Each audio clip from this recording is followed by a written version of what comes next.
Good morning, students. Today we are going to discuss next conditional sentence type 2, that is first conditional sentence. First conditional sentence से पहले हम zero conditional sentence और उसका use कर चुके हैं, जिसमें सबऑर्डिनेट क्लॉज और मेन क्लॉज दोनों क्लॉजेज में सिंपल प्रेजेंट टेंस का यूज होता है। आइए अब हम करते हैं first conditional sentence. First conditional sentence में जीरो कंडीशनल सेंटेंस की तरह से जनरल ट्रूथ नहीं होता, कोई साइंटिफिक फैक्ट भी नहीं होता, लेकिन जो कंडीशन है वो प्रोबेबल होती है, वो लाइकली प्रोबेबल होती है। अर्थात ऐसा हो सकता है कंडीशन के अनुसार मेन क्लोज में जो एक्शन है उसके होने की संभावना ज्यादा है, लेकिन not general truth. For example, इसका अगर हम स्ट्रक्चर की बात करें तो इसमें जैसा कि मैंने पहले बताया है, it has two clauses, subordinate clause, if clause and the main clause. वही बात यदि हम इफ क्लॉज को पहले लिखेंगे, मेन क्लॉज को बाद में लिखेंगे, तो you have to put a comma between these clauses. If you write the main clause first and the subordinate clause or if clause after it, then need not to use comma between them, because at that time these two clauses are joined with if as a conjunction. अब यहां पर first conditional में जो कि condition likely probable होती है, उसके लिए हम इफ क्लॉज में अर्थात सबऑर्डिनेट क्लॉज में सिंपल प्रेजेंट टेंस का यूज करते हैं। मींस V1 के साथ S और ES लगाते हैं या V1 का यूज करते हैं, डिपेंडिंग अपॉन द सब्जेक्ट। तो जो मेन क्लोज होगा फर्स्ट कंडीशनल सेंटेंस में, उसमें हम सिंपल फ्यूचर टेंस का यूज करेंगे। Simple present, simple future, V1 S और ES, शैल और विल V1।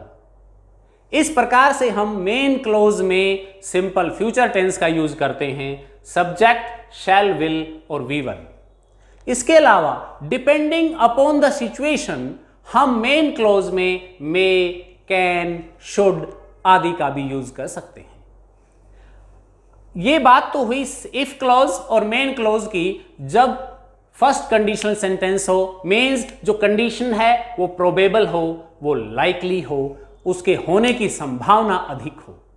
फॉर एग्जाम्पल, हम कुछ एग्जाम्पल लेते हैं, फिर एक एक्सरसाइज सोल्व करेंगे जो फर्स्ट कंडीशनल पर बेस्ड होगी। My parent, if my parents allow me, यहां पर allow is used as V1। If my parents allow me, I will join the trip, simple future tense, I will join the trip. मेरी trip join करने की जो शर्त है वो मेरे पेरेंट्स की परमिशन पर डिपेंड करती है। If they allow me, I will join the trip. इसको हम इस प्रकार से भी लिख सकते हैं, I will join the trip if my parents allow me. Simple present tense, simple future tense, very easy. अब यहां पर उनके अलाउ करने के बाद उस एक्शन के होने की जो प्रोबेबिलिटी है वो ज्यादा है, वो एक्शन प्रोबेबल है, वो लाइकली टू हैपन है। इसलिए इस मेन क्लॉज में हम सिंपल फ्यूचर टेंस का यूज करेंगे और इफ क्लॉज में हम सिंपल प्रेजेंट टेंस का यूज करेंगे। एक और एग्जांपल लेकर देखते हैं।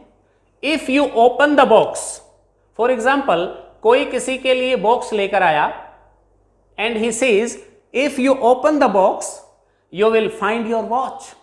तो आपको क्या मिलेगा? जो आपने मंगवाया था, क्या? Your wrist watch. एक पेरेंट्स या एक फादर अपने बच्चे के बर्थडे पर एक बॉक्स लेकर घर जाते हैं और कहते हैं if you open the box you will find your wrist watch. You will find, simple future tense. Next sentence is I will tell him the details. Main clause is used at initial position of the sentence. I will tell him the details if I see him. If clause में I के बाद हम V1 means simple present tense का use करेंगे और main clause में I will tell him simple future tense का use करेंगे। वो आपको ध्यान रखना है कि इसमें if क्लॉज पहले है या मेन क्लॉज पहले है। इफ के बाद वाला जो क्लोज होता है, इफ के बाद जो आपको वर्ब भरनी है वो भरनी है सिंपल प्रेजेंट टेंस, और मेन क्लोज में आपको सिंपल फ्यूचर टेंस का यूज करना है if the action is likely और प्रोबेबल। एक्शन के बारे में जरूर देखना है, अगर ये साइंटिफिक फैक्ट हो यहां या जनरल ट्रूथ हो तो it will not be first conditional, then it will be zero conditional and we shall use simple present tense in both the clauses. But if it is probable, if action is likely to happen, then we shall use simple future tense in the main clause and simple present tense in the subordinate or if clause. Now let us have an exercise, let us solve an exercise based on first conditional sentence. आशा करता हूं आपको zero conditional और first conditional का जो concept है वो अवश्य समझ आया होगा। अब कुछ एक्सरसाइज हम सोल्व करते हैं, देखते हैं किस प्रकार से जब आप ये सेंटेंसेस सोल्व करेंगे तो किसी भी एग्जामिनेशन में कंडीशनल सेंटेंस की वर्ब आप गलत नहीं भरेंगे। First sentence, if we dash health advisory. अब आप देखिए यहां पर, ये यहां पर इफ क्लोज है, इफ क्लोज है तो इफ के बाद इफ क्लोज में हम सिंपल प्रेजेंट टेंस भरेंगे जैसा मैंने पहले बताया था।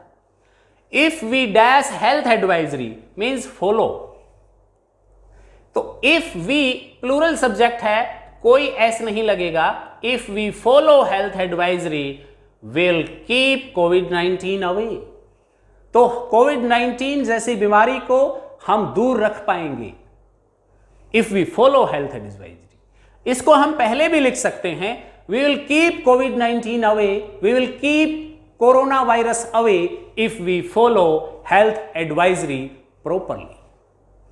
Next sentence, you dash get better seat if you dash the theatre in time, get and reach. These are the verbs to be filled in this sentence. You dash get a better seat. Get is already filled in here.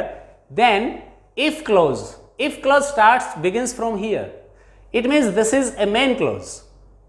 And in main clause we shall fill simple future tense.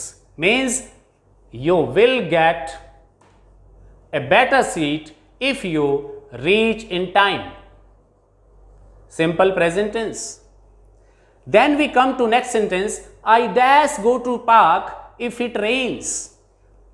If it rains, simple present tense is already used in the if clause.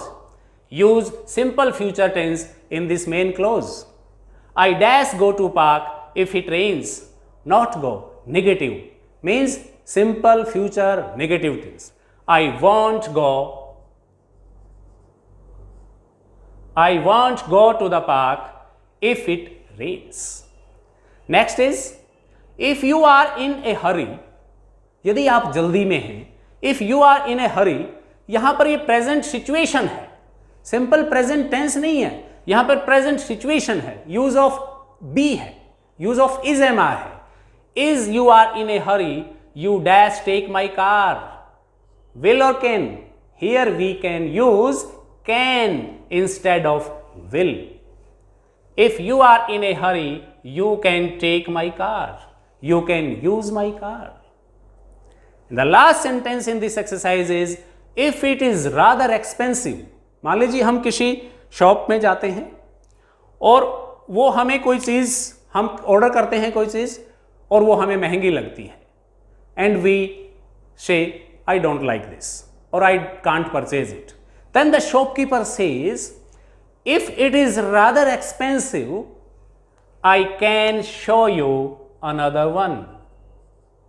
I can show you another one. तो मैं आपको दूसरी दिखा सकता हूं which is cheaper.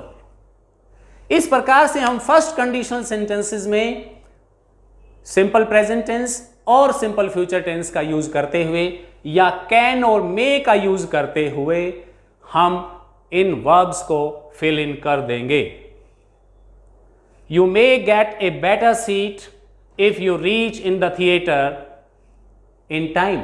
यहां पर हम will के स्थान पर may का यूज भी कर सकते हैं, क्योंकि थिएटर में सही समय पर पहुंचने पर आपको एक अच्छी सीट मिलने की प्रोबेबिलिटी ज्यादा है, तो यू मे गेट, ये भी यूज इसका सही है। इस प्रकार से हम फर्स्ट कंडीशनल सेंटेंस में हम डिफरेंट वर्ब्स फिल इन कर सकते हैं। Thank you.